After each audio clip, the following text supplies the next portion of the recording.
Last के 2 page हैं वो और पढ़ लेते हैं।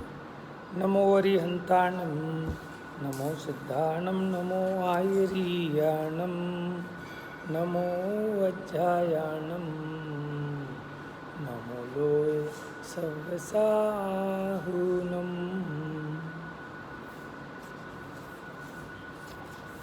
निश्चय है कि भेद प्रभेद में पेज नंबर आप निकालिए 84,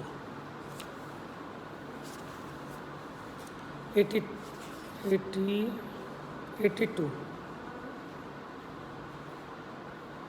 तो हमने चर्चा की थी कि निश्चय न यद्यपि अभेद्य है, फिर भी उसको समझने समझाने के लिए भेदा गया है, ठीक है, लेकिन फिर भी उसकी अभेदता कायम है।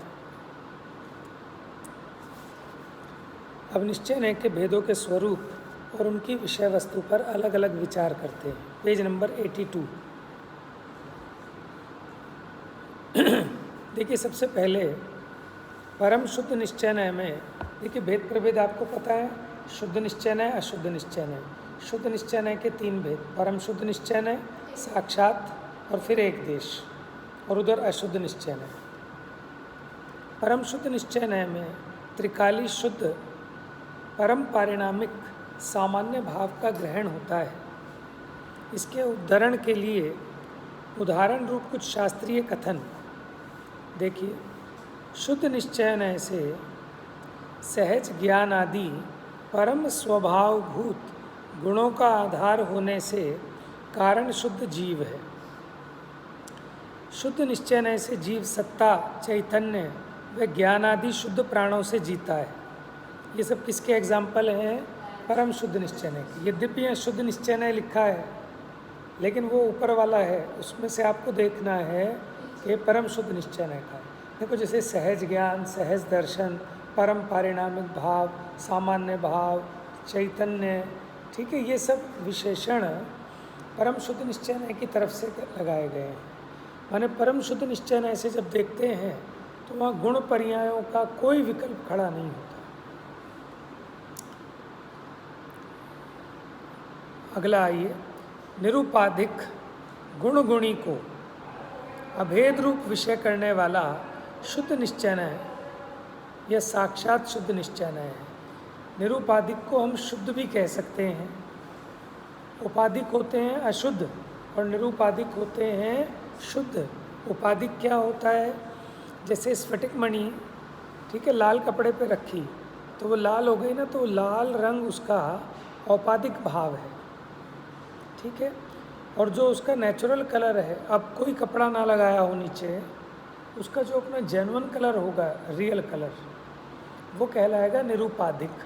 माने कर्म के उदय आदि के निमित्त बिना जीव का जो भाव है वो है निरुपाधिक भाव। तो यहाँ क्या किया? देखो, निश्चय का काम तो अभेद कथन करना है, ठीक है, लेकिन अब शुद्ध गुण गुणी में अभेद रूप कथन करे, यानी निरुपाधिक गुण गुणी का अभेद रूप कथन करे, वो साक्षात शुद्ध निश्चय है।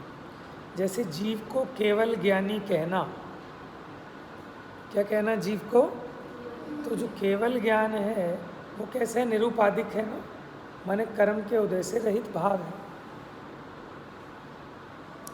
तो यानी ये नए आत्मा को छायिक भावों से अभेद बताता है और उन्हीं का कर्ता भोक्ता भी बताता है। ये बात ध्यान रखना, यहाँ निश्चय न से मैं ही मेरा कर्ता धर्ता इस तरह की बात भी कर रहे हैं, लेकिन जब इससे आगे बढ़ेंगे तो ये कहेंगे कर्ता कर्म के भेद भी व्यवहार हो गए, तो परम शुद्ध निश्चय में आ गया, कर्ता कर्म का भी वहाँ कोई भेद नहीं होगा।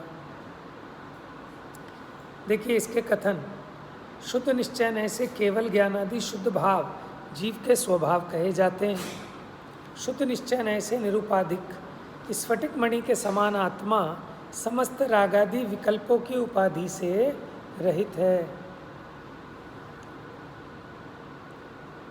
शुद्ध निश्चय से शुद्ध, अखंड, केवल ज्ञान, केवल दर्शन, ये दोनों जीव के लक्षण हैं। और कोई एग्जाम्पल दे सकते हैं आप? साक्षात शुद्ध निश्चय का बताइए कोई एग्जाम्पल।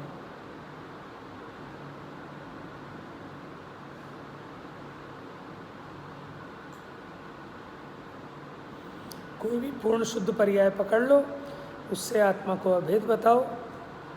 बताओ कौन कौन सी शुद्ध पर्याय होती हैं आत्मा की? ज्ञानमय है, ये तो हम परम शुद्ध निश्चय में ले लेंगे। शुद्ध पर्याय बताओ ना। ज्ञान की शुद्ध पर्याय जैसे केवल ज्ञान है, दर्शन की शुद्ध पर्याय केवल दर्शन है। मोहनीय के अभाव में आत्मा की शुद्ध पर्याय क्या क्या प्रकट होती है?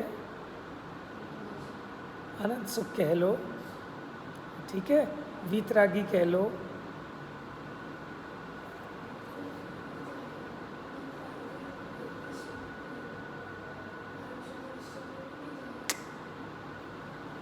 वो आप ही देखो ना। आप उसे राग के अभाव पूर्वक जो वीतरागता हुई, वो शुद्ध निश्चय का विषय है। देखो एक छोटा सा डिफरेंस बताता हूँ आपको। एक शुद्धता वो है जैसे कपड़ा मैला था, उसको धोया, निर्मल हो गया, ठीक है, ये शुद्धता, ये कहलाएगी निरुपाधिक, ठीक है, ये निर्मलता है। एक होती है अमलता। अमल माने जिसमें आज तक मैल घुसा ही नहीं, जो कभी मैला हुआ ही नहीं, वो है अमलता। दूसरा जो परम शुद्ध निश्चय का विषय है, वो अनादि अनंत ऐसा होता है। वहाँ जब हम कहेंगे मैं ज्ञानमय हूँ, तो वो अनादि अनंत भाव है।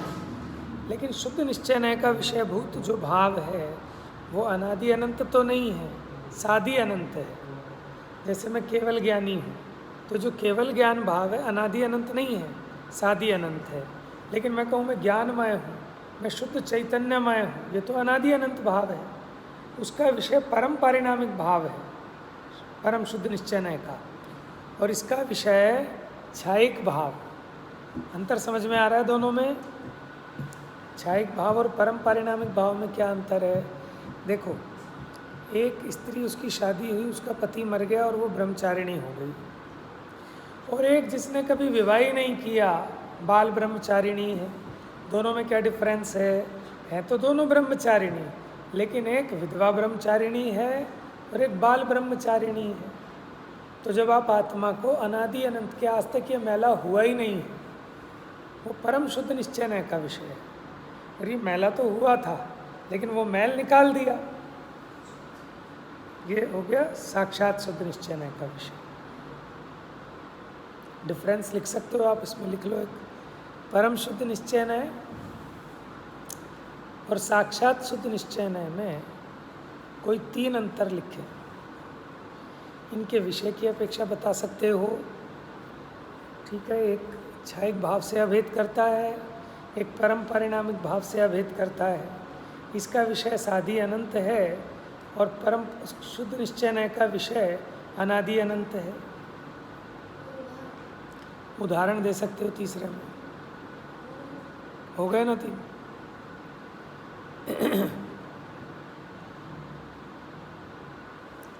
देखो अच्छा है, आप लोग पूछोगे तो कुछ निकलेगा, नहीं तो हम भी पढ़ाएंगे और आगे बढ़ जाएंगे। पंडित जी का एक वाक्य है, क्या कहते हैं पंडित जी, बड़े पंडित जी, कि योग्य शिष्य के निमित्त से जिनवाणी के रहस्यों का उद्घाटन होता है। माने जितने भी आचार्यों ने ग्रंथ लिखे, उपदेश दिए, वो कोई ना कोई शिष्य, जैसे प्रभाकर भट्ट के निमित्त से परमात्मा प्रकाश की रचना हो गई, ऐसी तत्वार सूत्र ग्रंथ की रचना भी किसी एक शिष्य के निमित्त से हुई। चामुंड राय के निमित्त से गौमठ सार की रचना हो गई। समझ में आया? तो ये दोनों समझ में आ गए, ठीक है। आ जाओ तीसरा।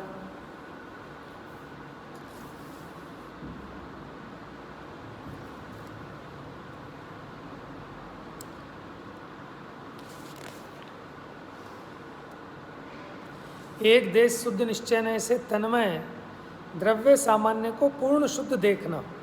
यह आप एक एक लाइन की परिभाषा याद जरूर कर लेना कि क्या है साक्षात शुद्ध निश्चय, एक देश शुद्ध निश्चय। देखो अब क्या किया, एक देश शुद्ध पर्यायों से, ठीक है, आत्मा को पूर्ण शुद्ध देखना। जैसे मुनिराज को वीतरागी कहते हैं, तो अभी तो एक देश वीतरागी है, लेकिन उन्हें कैसा ग्रहण करते हैं कि जैसे पूरे वीतरागी हैं। जैसे औपशमिक सम्यक दर्शन है, छायोपशमिक सम्यक दर्शन है, उससे आत्मा को अभेद करके कहना, ये तो आएगा एक देश शुद्ध निश्चय में। लेकिन छायिक सम्यक दृष्टि ये आ जाएगा साक्षात शुद्ध निश्चय में। वो क्यों? क्योंकि वो छायिक भाव है। छायिक भावों से अभेद करना वो पूर्ण शुद्ध पर्याय कहलाएगी शुद्ध निश्चय से। लेकिन औपशमिक सम्यक दृष्टि, छायोपशमिक सम्यक दृष्टि, ये एक देश शुद्ध निश्चय का कथन है। जैसे कोई डॉक्टर की पढ़ाई कर रहा है, ठीक है, अभी कंप्लीट नहीं हुई, डिग्री नहीं मिली, लेकिन फिर भी उसको डॉक्टर कह देते हैं। सीए की पढ़ाई कर रहा है, फिर भी सीए कह देते हैं। माने अभी एक देश हुआ है, लेकिन उसमें पूर्ण देख लेना, ये एक देश शुद्ध निश्चय का कथन है। अब देखो, जो भी एक देश शुद्ध पर्याय हैं, उनसे जीव को अभेद करके कहना। नेक्स्ट आ जाइए, अशुद्ध निश्चय है, पेज नंबर 84 पर। कर्मोपाधि से उत्पन्न हुआ होने से अशुद्ध कहलाता है। अंडरलाइन कर लेना, अशुद्ध का मतलब क्या है। कर्मोपाधि से उत्पन्न हुआ होने से अशुद्ध कहलाता है, और उस समय तपे हुए लोहखंड के गोले के समान तन्मय होने से निश्चय कहलाता है। एक एक चीज़ का अर्थ कर रहे हैं अशुद्ध निश्चय है। निश्चय इसलिए कह रहे हैं, जैसे लोहे का गोला है, अग्नि में डाला, लेकिन उस समय वो लोहे का गोला भी अग्नि है, आग है। उसे छुओगे तो जैसे अग्नि को छूने पर जल जाते हैं, उसी प्रकार उसको छूने पर भी जल जाओगे। अब वो लोहे का गोला क्या हो गया, वो उस उष्णता से तन्मय हो गया, उस गर्माहट से तन्मय हो गया। तो तन्मय होने को कह रहे हैं निश्चय। तो जैसे आत्मा में रागादिक औपाधिक भाव हुए, तो आत्मा जिस भाव रूप से परिणमित होता है, उस समय वो उस भाव से तन्मय होता है, उसमयी होता है, इसलिए निश्चय कह रहे हैं। इस प्रकार अशुद्ध और निश्चय, इन दोनों का मिलाप होने से अशुद्ध निश्चय ने कहा जाता है। माने औपाधिक भाव जो हैं, उनके साथ आत्मा तन्मय होता है, यह अशुद्ध निश्चय का विषय है। उदाहरण देखिए, जीव में कर्मों के क्षयोपशम से उत्पन्न होने वाले जितने भाव हैं, वे जीव के भाव प्राण होते हैं। ये अशुद्ध निश्चय का कथन है। देखो, अशुद्ध निश्चय में क्या क्या ले लेंगे कि कर्म की उपाधि से, जैसे जो क्षयोपशम ज्ञान प्रकट हुआ, तो कर्म का क्षयोपशम निमित्त है ना उसमें, इसलिए यहाँ ये कह रहे हैं कर्म के क्षयोपशम से उत्पन्न होने वाले जितने भाव हैं, उन्हें जीव के भाव प्राण कहना, ये अशुद्ध निश्चय से जानना चाहिए। प्रश्न मैं समझ रहा हूँ आपका क्या प्रश्न है, फिर भी पूछ लो।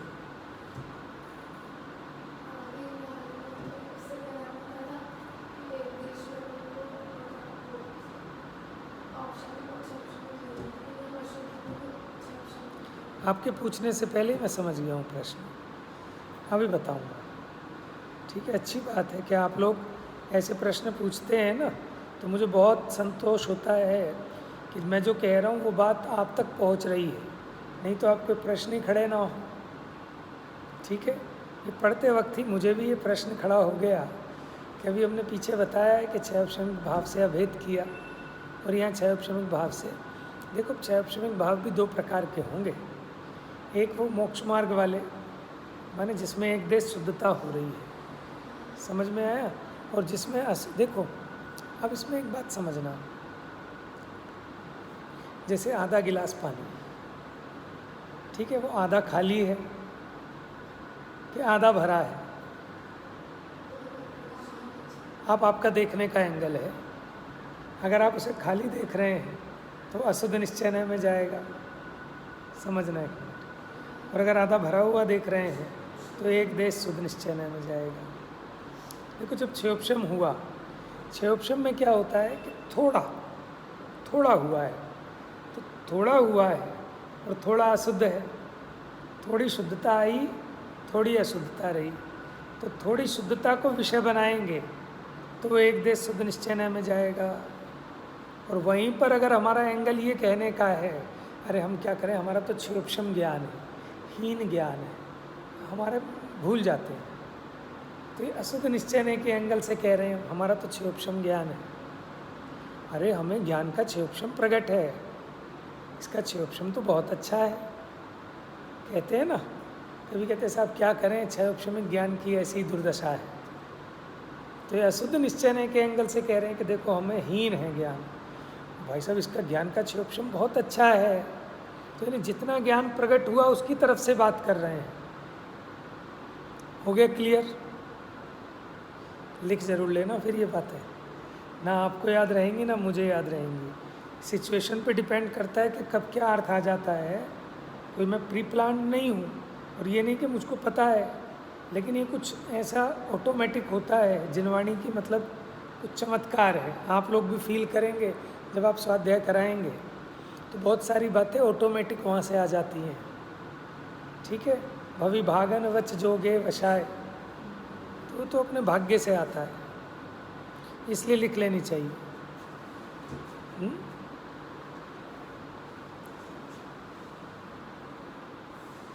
इसका एग्जाम्पल, अशुद्ध निश्चय से आत्मा संपूर्ण मोह राग द्वेष आदि भाव कर्मों का कर्ता और भोक्ता है।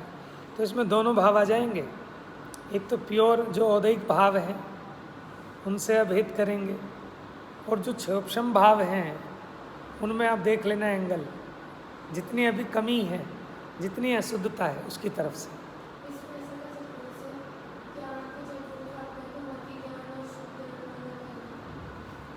देखो मति ज्ञान वाला कहना ना, उसमें आ जाएगा एक देश शुद्ध निश्चय में।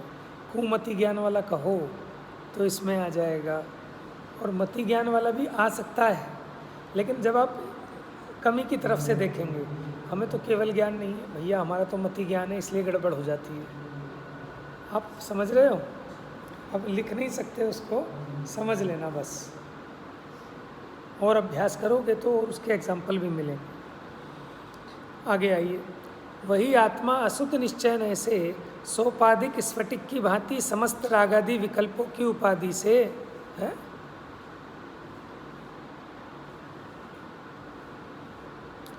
बताओ अशुद्ध निश्चय में रहित आना चाहिए कि सहित आना चाहिए? यहाँ पर गलत छप गया ना, इसका मतलब कर लो ठीक भाई। इतना तो विवेक होना चाहिए ना, माने जिसकी खुद की आंखें ना हो उसे सूर्य क्या करेगा? एक है ना वो, जिसकी स्वयं यस्य नास्ति स्वयं प्रज्ञा शास्त्रम किम करोति, कुछ ऐसा है कि उसको शास्त्र क्या करेंगे? बोल बेटा क्या है? यस्य नास्ति स्वयं प्रज्ञा,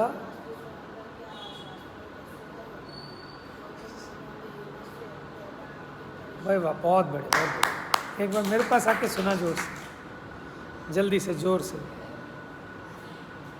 है ना गजब? इधर आ, इसमें आना चाहिए, हाँ आजा, इसमें आना चाहिए। अब बोल जोर से। यस्य नास्ति स्वयं प्रज्ञा शास्त्रम तस्य करोति किम लोचनाभ्याम विहीनस्य दर्पणा किम करिष्यति। एक मिनट मेरी हेल्प करना, सुनो।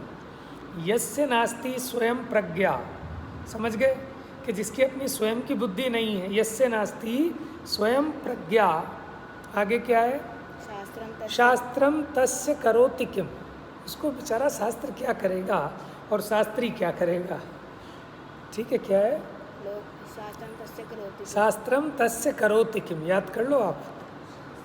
तस्य करोति किम लोचनाभ्याम, लोचनाभ्याम विहीनस्य, जिसके खुद की आंखें ही नहीं है, है? दर्पणम, दर्पण किम करिष्यति, दर्पण बहुत बढ़िया भी ले आए, वो क्या करेगा? वेरी गुड, है? समझ में आ गया?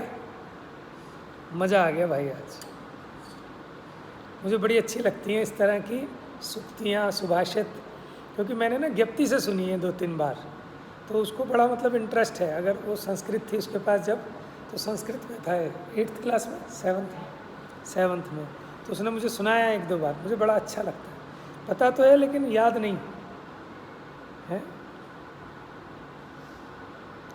मेरा रोम रोम पुलकित हो जाता है ऐसी सुंदर सुभाषित और सूक्तियाँ सुनकर।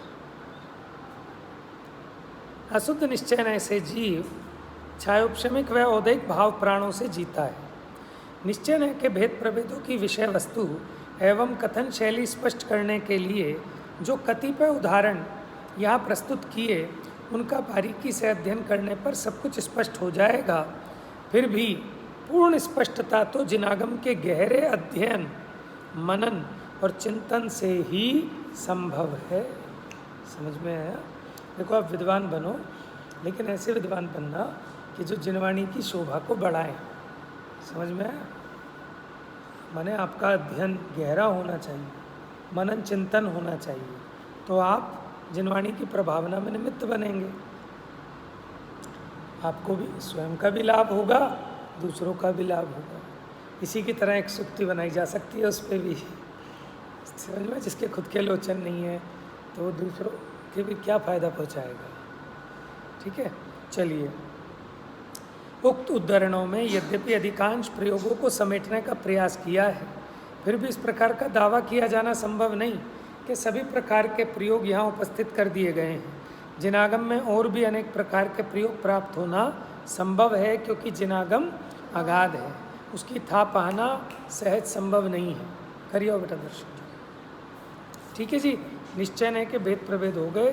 ये प्रश्नोत्तर तो आपने पढ़ने हैं, कोई चीज़ समझ में नहीं आएगी तो आप मेरे से पूछ लें। ठीक है, उतना हमारे पास टाइम नहीं है। अब हमारे पास 2-3 क्लासों में हमें इसको कंप्लीट करना है। ठीक है, अब हमें इसके बाद व्यवहार न्याय के भेद प्रभेद लेंगे नेक्स्ट क्लास में। ठीक है, कल का क्या प्रोग्राम है? क्लास होगी?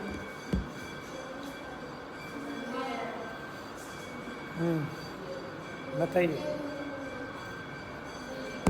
ले लेना, क्योंकि 10 लक्षण में ख़त्म अपने को पूरा करना है। इसको ख़त्म करना है कि पूरा करना है? अंतर समझते हो दोनों में? ख़त्म करना और पूरा करना। ख़त्म नेगेटिव अर्थ है और पूरा करना एक पॉजिटिव अर्थ है। शास्त्र को पूरा किया जाता है, ख़त्म नहीं किया जाता। चलिए, जा वाणी के ज्ञान से सूझे लो।